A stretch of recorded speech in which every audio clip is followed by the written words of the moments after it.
Welcome big friends. उम्मीद है कि आप सबको ये ड्रामा बहुत पसंद आ रहा होगा, क्योंकि ये भरा हुआ है जादुई मोड़ों और प्रासरार कहानियों से। मुझे तो ये ड्रामा बहुत ज़्यादा पसंद आ रहा है।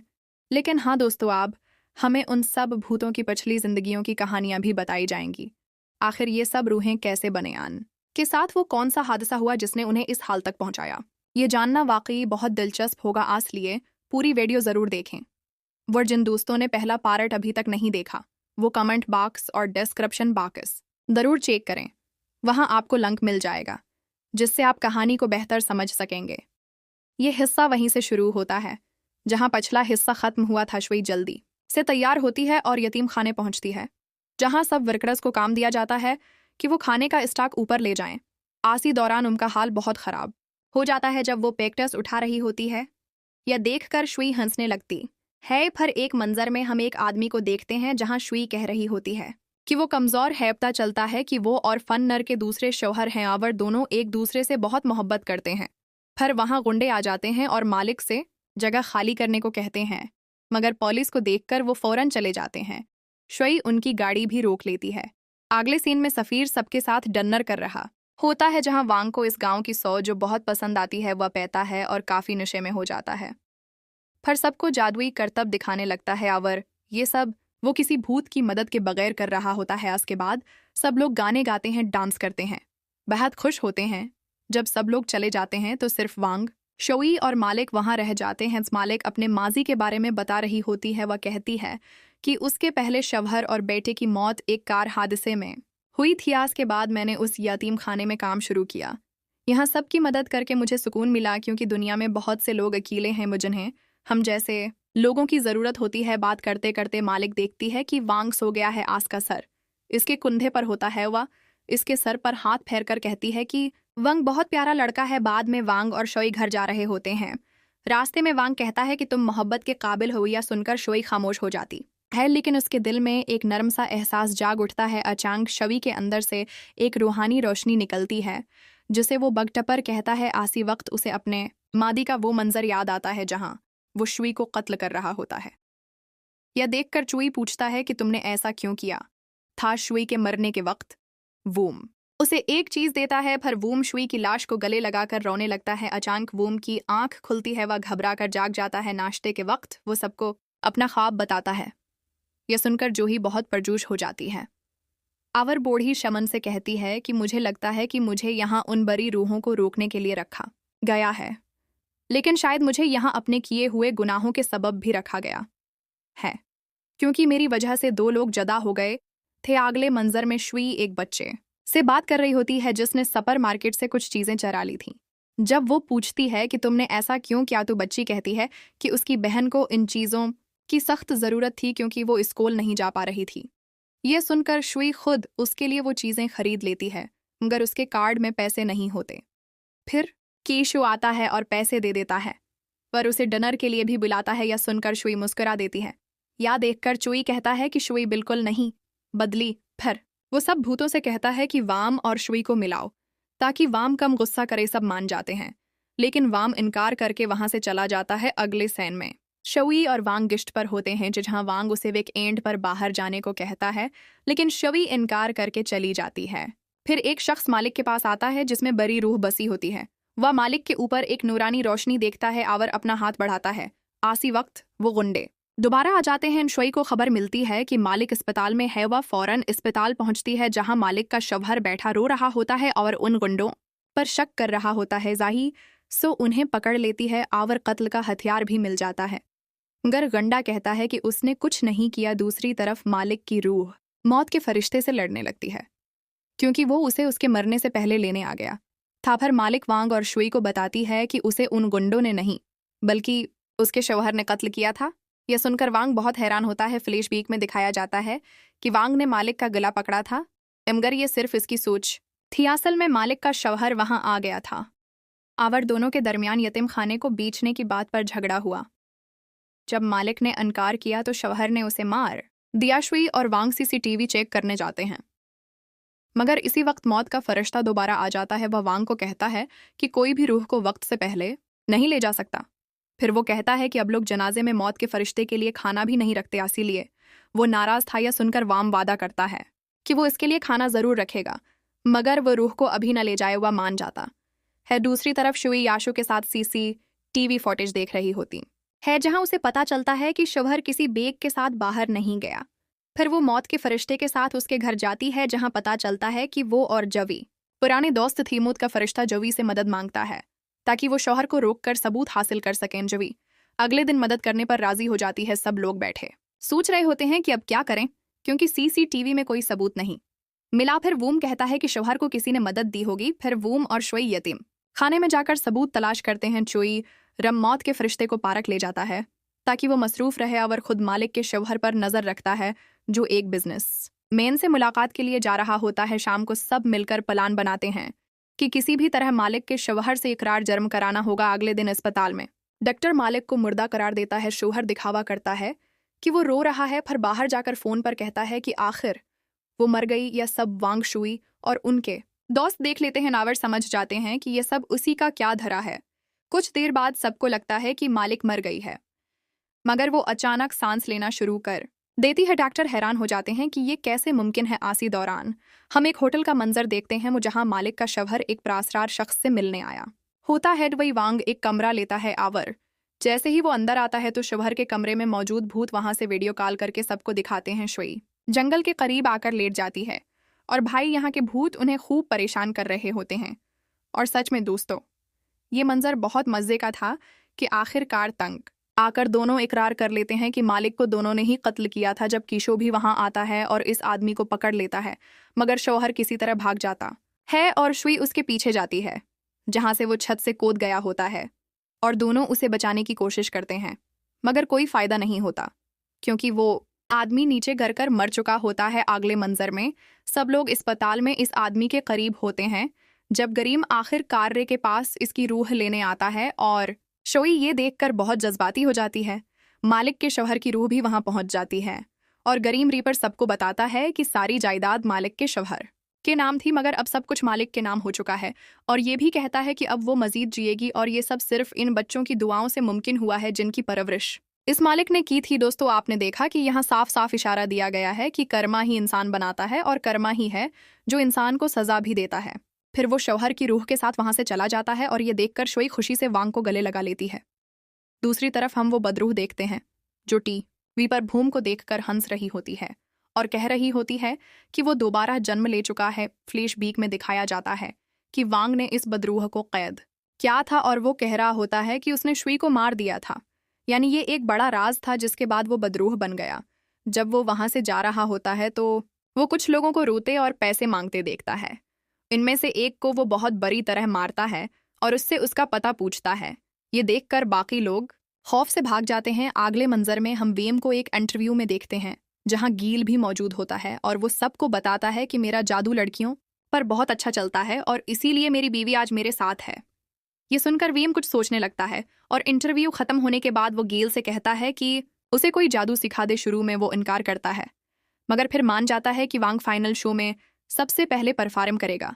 अगले मंजर में शुई वांग की अंगूठी खरीद रही होती है, जबकि शुई याशु के साथ डेट पर होती है। सब भूत ये सब देख रहे होते हैं और जब शुई अपनी मोहब्बत का इजहार करने वाली होती है तो एक भूत उसे पकड़ लेता है ताकि वो कुछ ना कह सके। यानी दोस्तों, आप समझ गए होंगे कि मेजबान चाहता था कि उसका आका यानी हमारा हीरो शुई को खुद प्रपोज करे और ये मंजर वाकई बहुत मजाहिया थे।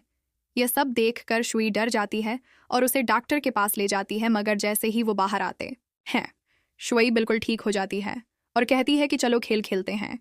इरमन के साथ चलते हुए एक तस्वीर देखती है और उसे वांग को भेज देती है। ये देखकर वीम का दिल टूट जाता है। शुई भी उसे वो तस्वीर दिखाकर जल्दी जाने को कहती है। शुरू में वांग दिखावा करता है कि उसे कोई परवाह नहीं, मगर फिर वो खुद वहां पहुंच जाता है। अर्म उसे दोनों के सामने ले आता है और कहता है कि एक जोड़ी बोलंग मैच खेलो। वो भी मान जाता है क्योंकि यहाँ उसे लड़कों की बेइज्जती करने का मौका मिल गया था, मगर वांग की शुरुआत अच्छी नहीं होती। फिर सब भूत आकर उसकी मदद करने लगते हैं, जैसे वांग हर शॉट पर परफेक्ट हट लगा रहा होता है और आखिरी शॉट में वो इतनी ताकत इस्तेमाल करता है कि दीवार तोड़कर गेंद बाहर निकल जाती है। ये मंजर भी काफी मजेदार होता है। फिर जैसे ही शुई वेम से कहती है कि वो वहां से जाए ताकि वो शुई से अपनी मोहब्बत का इजहार कर सके, तो ये सुनकर होंग नाराज होकर चला जाता है और सब भूत पार्किंग में आकर उसे छेड़ने लगते हैं वहां शुई को अंगूठी मिलती है, जिसे देखकर होंग इनकार कर देता है कि ये उसकी नहीं। जैसे ही शुई उसे फेंकने लगती है, वांग वो अंगूठी उठाकर भाग जाता है और शुई को हर जगह ढूंढने लगता है। यहाँ शो भी शुई से अपनी मोहब्बत का इजहार करता है, जहां जानक शुई को फोन करता है, मगर वो फोन नहीं उठाती और फिर जायमे वहां खून में लथपथ आदमी को देख लेता है और हैरान हो जाता है कि वो अभी तक जिंदा कैसे है। और उसने शो को शुई के साथ हाथों में हाथ डाले देखा होता है। ये देखकर उसका दिल एक बार फिर टूट जाता है। अगले दिन वर्जिश करते हुए वो खुद को समझा रहा होता है कि वो शुई से मोहब्बत नहीं करता, जहां जुई उसे देखती है और कहती है कि उसने ख्वाब में भी शुई को अंगूठी दी थी। ये सुनकर जुई कहती है कि उसका मतलब ये है कि तुम दोनों पिछली जिंदगी में साथ थे। ये सुनकर वो सोचने लगता है कि वाकई ऐसा कैसे हो सकता है। दूसरी तरफ जानक ये सोच रहा होता है कि उसने कातिल को मार दिया था, फिर वो आकर सईदा उसका गला पकड़ लेता है। मगर दोस्तों, ये सब उसका एक वहम होता है। दूसरी तरफ शुई एक केस देख रही होती है जब उसे शुई की कॉल आती है, जो उसे डिनर पर चलने को कहता है, मगर वो साफ इनकार कर देती है। रात में शो याद कर रहा होता है कि कल रात जब उसने प्रपोज किया था तो शुई ने उसे कुछ वक्त मांगा था, क्योंकि वो अर्म के बारे में सोच रही थी। वहाँ एक औरत अपने वद्दीन को तलाश करने जाती है, जहाँ उसे बाग में कुछ इंसानी जिस्म के टुकड़े नजर आते हैं। वो फौरन पुलिस को बुला लेती है और पुलिस की तफ्तीश में मजीद लाशें बरामद होती हैं। शुई को भी इस सब के बारे में पता चल जाता है। यह पूरा चांद का केस था और ये जानने के बाद चांद बिल्कुल पागल हो जाता है कि आखिर उसने तो खुद ही उस कातिल को मार दिया था, तो वो जिंदा कैसे हो सकता है। और उसी वक्त वो किसी को पैसे देने लगता है ताकि वो उस कातिल को कत्ल कर दे। दूसरी तरफ एक शख्स शुई को बताता है कि ये मुकम्मल असली केस नहीं है, क्योंकि जीन ने खुद इस कातिल को मारा था, मगर शुई को पूरी सच्चाई मालूम थी। इसीलिए वो भूत का नाम सुनते ही वहां से भाग जाती है। जैसे ही वो निकलती है, वो सब कुछ वांग और जव्वी को बता देती है। ये जानने के बाद जव्वी सीधा जर्म की जगह पहुंचती है और सब कुछ देखती है। फिर शुई चुई को पुरानी औरत शमन के पास ले जाती है, जहां उस बदरूह ने एक बच्चे को दीवाई रूह के लिए मार दिया था। वहां शमन भी उनसे कहती है कि खुद को महफूज रखो, क्योंकि वो भी दीवाई रूह थी। आसी वक्त शुई को पुलिस स्टेशन से बहुत सी कॉल्स आने लगती हैं, तो जवी उसे बाहर छोड़ने जाती है।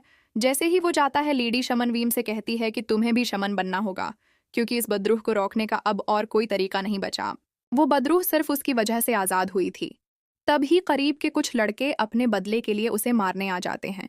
दूसरी तरफ वो लोग जिन्हें तावान देना था, वो भी उस कातिल को तलाश कर रहे होते हैं। कुछ देर बाद पुलिस भी वहां पहुंचती है, जहां सब मर्द जमीन पर गिरे पड़े होते हैं। पुलिस को देखकर एक शख्स भागने लगता है जो दरमियान में खड़ा था। शुई भी उसे कातिल समझकर उसके पीछे दौड़ती है, मगर जब वो उसे पकड़ती है तो पता चलता है कि वो कोई और है। दूसरी तरफ चोई कातिल को हान चनमू के नाम से पुकारता है, जो उस बदरूह का नाम था। फिर दोनों में जबरदस्त तलवार की लड़ाई होती है, जहां जव्वी बरी तरह जख्मी हो जाता है। वो चानम से कहता है कि वो जानता है कि ये वूम की दूसरी जिंदगी है। ये सुनकर चुई को बहुत हैरत होती है कि उसे ये कैसे पता चला। दूसरी तरफ वो बूढ़ी औरत वेम को बचाव के लिए कुछ देती है और अपनी ताकत से महसूस करती है कि जवी के साथ कुछ हो गया है। वहां जवी वेम के घर के बाहर मिलता है। जब उसे अंदर लाया जाता है तो जवी वेम को सब कुछ बताता है कि जन्म को सब मालूम हो गया है कि ये तुम्हारी दूसरी जिंदगी है और अब तुम्हें अपने जख्मों और खून बहने से खुद को बचाना होगा, क्योंकि इसी से वो तुम पर काबू पा सकते हैं। जैसे ही चुई ये सब कहता है, वो अचानक गायब होने लगता है और फिर लेडी शमन उसे कहती है कि वो उसकी तस्वीर में चला जाए ताकि वो ठीक हो सके। दूसरी तरफ शुई को उस आदमी से पता चलता है कि वही खून था जिससे उसने उन्हें मारा था। ये सुनते ही शुई फौरन उनके घर जाती है, ये देखने के लिए कि कहीं वो जख्मी तो नहीं हुआ। वहां वूम उसे चुई के साथ पेश आए तमाम वाक़ात का सच बताता है। ये सुनकर शुई फैसला करती है कि वो वूम की हिफाजत के लिए उसके घर में ही रहेगी। वो अपना सारा सामान उठाकर वूम के घर मुंतकिल हो जाती है। वूम भी उसे अपने कमरे में रहने को कहता है, क्योंकि उसके घर में और कोई कमरा नहीं था। जैसे ही शुई कमरे में आती है, वो वूम की खरीदी हुई अंगूठी देखती है, जिसे वो चुपके से उठा लेती है। इसके बाद शुई छत पर जाकर वूम पर नजर रखने लगती है। वहां वो जगह देखती है जहां वूम आता है और उसकी बातों से साफ जाहिर होता है कि शुई और ही शो किसी रिश्ते में नहीं है। वो वहां से जाता है और वो चीज़ जो बूढ़ी औरत ने दी थी शुई की जेब में रख देता है, जिसके बारे में बाद में पता चलेगा। दूसरी तरफ जन्म कातिल से कह रहा होता है कि उसे सीवन जी की दी हुई रोशनी किसी भी कीमत पर ढूंढनी है। उसके बाद एक मंजर दिखाया जाता है जहां जन्म जो जेल में था कह रहा होता है कि शहजादी उसे पसंद नहीं करती, और इसी ख्वाब के साथ वूम की आंख खुल जाती है। आस के बाद शुई सब भूतों से कहती है कि कातिल को मिलकर ढूंढूं। फिर उसका परस नीचे गिर जाता है। जिसे भूम उठाता है तो उसे शुई का शनाख्ती कार्ड मिलता है और वो जान लेता है कि आज शुई की सालगिरह है। दूसरी तरफ हारम भी काफी शाप पहुंचता है और इस इमारत की कीमत पूछता है। जब वो जूनियर के पास पहुंचता है तो काफी शाप का मालिक कहता है कि ये सवाल तुम उसे पूछो, क्योंकि वो इस शहर के सबसे बड़े सरमायादार खानदान से है। ये सुन कर जूनियर हंसकर वहां से चला जाता है और हारम उसके पीछे पुलिस स्टेशन तक जाता है। शाम को जब शुई घर आती है तो वांग और सब भूत उसे सालगिरह का सरप्राइज देते हैं। ये देखकर वो बहुत खुश हो जाती है और अपनी सालगिरह खूब एंजॉय करती है। अगले मंजर में वो बूढ़ी औरत शमन हारम से कहती है कि वो इसकी सारी जिम्मेदारियां संभाल ले, क्योंकि खतरा बढ़ रहा है। जब वो खून वाली दीवी रोशनी तलाश कर रहा होता है तो शुई जूनियर के पीछे दिखाई देती है। वो शुई की दीवी रोशनी देख लेता है, मगर शुई भी सब जान चुकी होती है। उसी लिए वो उसे एक खाली जगह ले जाती है, जहां वो कातिल सब इकरार करता है कि यूसई ने ही सब कत्ल किए थे। ये सब शुई के बॉडी कैमरे में रिकॉर्ड हो जाता है। जैसे ही वो शुई को मारने बढ़ता है, जूनियर पीछे से उसे बरकी गुन से शॉट करता है, मगर उसे कुछ नहीं होता। वो जूनियर का हाथ तोड़ देता है। आसी वक्त शोई का चेहरा देखकर वो वहां से चला जाता है। शोई जूनियर को अस्पताल ले जाती है और सबको फोन करके वाकया बताती है। वोम भी ये सुनकर फौरन इस के घर जाता है। वहां पहुंचकर वो सब कुछ चेक करता है और कातिल के इकरार वाली वीडियो देखकर वहां से जाने लगता है तो उसे शुई दिखाई देती है, जो चांद के करीब बैठकर उसे देख रही होती है। वो शुई के पास जाता है और वीडियो दिखाता है, जिसे देखकर चांद बहुत परेशान हो जाता है। याशो उनसे सच पूछती है तो वो बताते हैं कि उन्होंने 10 साल पहले अपने दोस्त को मरने दिया था और सारा इल्जाम सारा और शमन पर लगा दिया था, सिर्फ तरक्की के लिए। ये सब सच जान कर याशो बहुत दुखी हो जाती है और खामोशी से वहां से चली जाती है। अगले मंजर में सब रिपोर्टर्स चांद से केस के बारे में सवाल कर रहे होते हैं, क्योंकि शू ने सब कुछ मीडिया को बता दिया होता है। उसके बाद सब कातिल को ढूंढने लगते हैं। शुई जब घर पहुंचती है तो उसे अजीब सा महसूस होता है, जहां उसे घो से पता चलता है कि वो अकेला बदरूह को पकड़ने गया है। ये सुनकर शुई भी वहां जाने लगती है, मगर सब भूत उसे रोककर एक कमरे में बंद कर देते हैं। वो रोते हुए कहती है कि वो बस वूम को अकेला नहीं छोड़ना चाहती, मगर भूतों ने वांग की बात मानी थी, क्योंकि वांग ने उन्हें यही हुक्म दिया था। शुई बहुत मन्नत करती है, मगर वो कुछ नहीं सुनते, इसलिए शुई खिड़की से भाग निकलती है। दूसरी तरफ जन्म वांग के सामने आता है और उसे पेंग बेंग कहकर बुलाता है। ये सुनते ही वांग पीछे से उसे पकड़ता है और एक हिफाजती हिसार बनाता है। तब वो बूढ़ी शमन औरत और हारम रस्म शुरू करते हैं, मगर जन्मू इतना ताकतवर होता है कि वो वूम को पीछे से धकेल देता है और अपनी ताकत से सबको फेंकने लगता है। वो हारम की दीवी रूह लेने लगता है। शो भी वहां पहुंच जाती है और उसे बिजली का झटका देती है, मगर वो फिर से उसे दौड़ फेंक देता है और कहता है कि हम सब आखिरकार दोबारा मिल गए। हैंग पर वो जन्म शुई पर हमला करता है तो शुई उसे रोक कर नेला हिसार बनाती है। और दोस्तों, ये मंजर बहुत खूबसूरत होता है। जैसे ही वर्म जागता है, उसकी आंखें नीली हो जाती हैं और वो अपनी ताकत से जन्म को एक बोतल में कैद कर देता है। फिर वो बेहोश हो जाता है। ये देखकर शुई जोर जोर से रोने लगती है। उसे लगता है कि शायद वो वांग को हमेशा के लिए खो चुकी है। इसी वक्त शो भी खून में लथपथ कातिल से लड़ रही होती है, जो अब आजाद हो चुका होता है। झूनपड़ी से गोली चलने की आवाज आती है। शुई जल्दी से वूम को अस्पताल ले जाती है। डॉक्टर बताता है कि उसकी हालत बहुत नाजुक है। ये सुनकर शुई और ज्यादा रोने लगती है। मंजर बदलता है। 1 माह बाद शुई केस हल करने वाली टीम की सरबराह बन चुकी होती है। वो शुई घूस्ट के लिए खाना लेकर उसके घर पहुंचती है और उसे देखकर हैरान हो जाती है, क्योंकि अब वो भी मेजबान बन चुका होता है। सब भूत उस पर बातें कर रहे होते हैं। तब चोई अपनी तस्वीर से बाहर आता है और वूम के बारे में पूछता है। सब खामोश हो जाते हैं, मगर पता चलता है कि हमारा हीरो 1 माह से कोमा में है। चोई उसे देखकर समझ जाता है कि शवी के आयमाल से उसके अंदर पेंग बेंग की ताकत जाग गई है, जिसकी वजह से वो इतना ताकतूर हुआ था। इसका मतलब था कि जब भी शुई और वूम साथ होंगे, वो बहुत ताकतूर हो जाएं। उसके बाद शुई पुलिस स्टेशन पहुंचती है, जहां उसके सीनियर उसे बताते हैं कि आखिरकार उसका ख्वाब पूरा हो गया है, यानी वो जासूस डिपार्टमेंट में आ गई है। मगर शुई खुश नहीं लग रही होती। वो वूम के पास जाती है और कहती है कि उठो। फिर कहानी माजी में चली जाती है, जहां वूम सफेद लिबास में गांवों में बारिश के लिए दुआ कर रहा होता है। दुआ खत्म होते ही बारिश शुरू हो जाती है। सब खुश हो जाते हैं। शुई किसी को इशारा करती है, जिस पर चाय उसे मना करती है। मगर वो नहीं मानती और वांग को खुश करने के लिए वहां नाचने लगती है। आज के बाद शुई चाय से पूछती है कि क्या वांग हमारे साथ आने वाला है। शुई उसे हाँ कहती है, जिस पर वो बहुत खुश हो जाती है क्योंकि वो वांग को बहुत दिनों से पसंद करती थी। अगले दिन वांग शुई जवी और अपने नौकर के साथ गांवों घूमने जाता है। सब उन्हें देखकर खुश होते हैं। शुई फैसला करती है कि वो अपना सारा जीवर गांवों वालों में बांट देगी ताकि वो कारोबार कर सकें। शुई सबको जीवर दे रही होती है। आखिर में वो अपनी अंगूठी एक लड़की को देती है। वो हैरान होकर पूछती है कि तुमने आज तक ये अंगूठी नहीं उतारी, फिर अब क्यों दे रही हो। शुई कहती है कि ये अंगूठी मेरी माँ की है, जो अब जंत में है। वो खुश होगी कि मैं लोगों की मदद कर रही हूँ। फिर शुई उसे अपना खुद बनाया हुआ रुमाल देती है और वांग उसे बदले में एक अंगूठी देता है। दूसरी तरफ जन्म गांवों के बादशाह को मारने की मंसूबाबंदी कर रहा होता है, जहां वो खत से फो की ताकत के बारे में सब कुछ जान लेता है। शुई और वोम बच्चों के साथ पतंग उड़ा रहे होते हैं कि एक बच्चा भागते हुए चानम से टकरा जाता है। चानम उसे मारने लगता है मगर शुई उसे रोक लेती है और बच्चे के जख्म पर पट्टी बांध देती है। जन्म ये सब देखता रह जाता है। अगले मंजर में शुई वांग के पीछे जाती है, जहां वांग कहता है कि वो इससे मोहब्बत नहीं करता। ये सुनकर शुई उदास हो जाती है और वहां से चली जाती है। फिर शुई बीमार पड़ जाती है। सब बीमार लोगों की मदद करते करते डॉक्टर कहता है कि उसे सेहतमंद होने के लिए वो जड़ी बूटियां चाहिए जो बड़े पहाड़ पर हैं, मगर वो पहाड़ बहुत खतरनाक था। वर्म फैसला करता है कि वो जाएगा। 4 दिन बाद वो जड़ी बूटियां ले आता है जिससे शुई ठीक हो जाती है, मगर वोम खुद जख्मी होता है। शुई समझ जाती है कि ये सब वोम ने ही किया है। वो बादशाह के पास जाकर कहती है कि वो वोम को पसंद करती है और उससे शादी करेगी। बादशाह खुश होकर हाँ कह देता है। शोई खुशी खुशी उसे मिलने जाती है तो जवी बताती है कि बाईवंग उसे ढूंढने पहाड़ पर गया है। वो निकलती है और चान बादशाह के पास आता है और मुस्कुराकर कोई मंसूबा बनाता है। शोई वोम को ढूंढ लेती है और कई बार पूछने के बाद वो भी कबूल करता है कि वो शुई को पसंद करता है। दोनों एक दूसरे को चूमते हैं। शुई खुश होती है कि दोनों ने आखिरकार एक दूसरे को कबूल कर लिया। अगले मंजर में शुई वोम के साथ बादशाह के पास आती है। बादशाह कहता है कि शुई की शादी चिन्मू से होगी। शुई इनकार कर देती है मगर बादशाह सिपाहियों को बुलाकर शुई को वहां से निकाल देता है। जन्म बादशाह के सामने आकर सब तस्लीम करता है।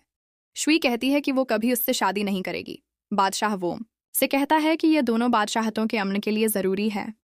ये सुनकर वो उदास हो जाता है और शुई से कहता है कि उसे अपने जज्बात का इजहार नहीं करना चाहिए था। वह चाय से कहता है कि जादुई आईना इस्तेमाल करो, मगर चाय इनकार कर देती है कि वो उसे किसी को नुकसान पहुंचाने के लिए इस्तेमाल नहीं कर सकती, वरना सारी ताकत खत्म हो जाएगी। यानी दोस्तों वो आईना जादुई था। अगले दिन वांग शुई को समझाता है कि ये शादी जरूरी है। जन्म उन्हें साथ देख कर गुस्से में आ जाता है। एक दिन वांग को कैद कर लिया जाता है। इल्जाम लगाया जाता है कि उसने अपनी ताकत से दूसरी बादशाहतों की मदद की। शुई सब सुनकर बादशाह से मिलने जाती है मगर शुई रोक लेती है। जन्मू वूम से कहता है कि वो शहजादी से दूर रहे, ये सब उसी ने किया है और अगर शुई ने शादी से इनकार किया तो ये उसके लिए भी अच्छा नहीं होगा। वांग उससे अल्तजा करता है कि शुई को कुछ न कहे, मगर चन बगैर पूछे शुई के कमरे में आता है और उसे महंगे जीवर देता है। मगर शुई वांग की अंगूठी देख रही होती है और उसके जीवर कबूल नहीं करती और कहती है कि वांग को आज़ाद कर दो, इसने कुछ गलत नहीं किया। ये सुन कर चन गुस्से में आ जाता है और कहता है कि वो वूम को नहीं छोड़ेगा। ये सुनकर शुई डर जाती है। जन्म बाहर जाकर कहता है कि कल सुबह उन्हें मार दो। एक मुलाजिम ये सुन लेता है और शुई को बता देता है। शुई उससे कहती है कि आईना चरा लाओ। वो चरा कर दे देती है। अगले मंजर में शुई आईना लेकर वांग के पास पहुंचती है। चन के आदमी उसे घेर लेते हैं। उसके पास कोई रास्ता नहीं होता, इसलिए वो आईने की ताकत इस्तेमाल करता है। ये देखकर चन डर जाता है और शुई को कैद कर लेता है। बदले में वो वांग से आईना मांगता है। शुई को बचाने के लिए वांग उसे आईना दे देता है। जन्म शुई को छोड़कर वांग पर तलवार से हमला करता है मगर शुई दरमियान में आ जाती है। तलवार उसे लगती है। वो आईना वापस वांग को देती है और गिर जाती है। वांग गुस्से में आकर उस आईने की ताकत से जन्म की रूह कैद कर लेता है और सब कुछ तबाह हो जाता है। मंजर बदलता है। जेल में वोम आंख खोलता है। शुई को गले लगाकर कहता है कि माजी में वो उसे बचा नहीं सका। फिर सब भूत भी वहां पहुंच जाते हैं और हैरान होते हैं कि अब चुई भी उन्हें देख सकती है। वो घर आकर सबको पछली बातें बताता है। चुई परेशान लगता है, जैसे कुछ छिपा रहा हो। हम आगे जाकर उसके बारे में जानेंगे। फिर वो शुई के लिए अलग अलग चीजें करने लगता है और उसे अपना बनाया हुआ रुमाल देता है। दूसरी तरफ शुई भी उन गुंडों के लीडर से चीन के बारे में पूछती है, जो बिल्कुल नॉर्मल नहीं लगता। यानी यहाँ कुछ तो गड़बड़ है तो दोस्तों फिलहाल ये किस्त यहीं ख़त्म होती है और अगली वीडियो में मैं आपको बताऊंगा कि ये प्रासरार शख्स कौन है और असल वलन कौन है। अगर आप चाहते हैं कि मैं जल्दी अगला हिस्सा लाऊं तो कमेंट्स में ज़रूर लिखें और अगर वीडियो ज़रा सी भी पसंद आई हो तो मेरे मेहनत के लिए लाइक और सब्सक्राइब ज़रूर करें।